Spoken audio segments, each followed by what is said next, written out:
Yes yes yes এর অর্থ হা হা হা হা, এরকমটা না। মাঝে মাঝে এর অর্থ আরো আরো আরো হয়।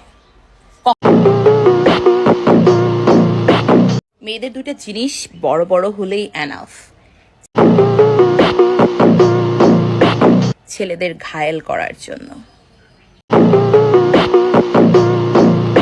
মেশিন আছে, চার্জ দিবার মতো জমি নাই। তোমার জমিতে চার্জ দিব, আসবো মেশিন নিয়ে? ভাই আমি গরিব টরিব মানুষ, খণ্ড জমি আছে মাত্র, সেইখানে আমি যেন তেন চাষাকে বর্গা দিতে চাই না।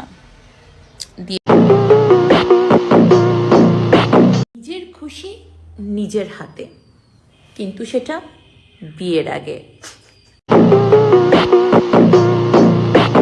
তোমার জমিতে চাষ করতে দিবা বাবু? আমার জমিতে অনেক উর্বর, আমার লাঙ্গল আছে, চাষ করার জমি না। আমারও না একখণ্ড জমি আছে, কিন্তু চাষ করার জন্য লাঙ্গল নেই।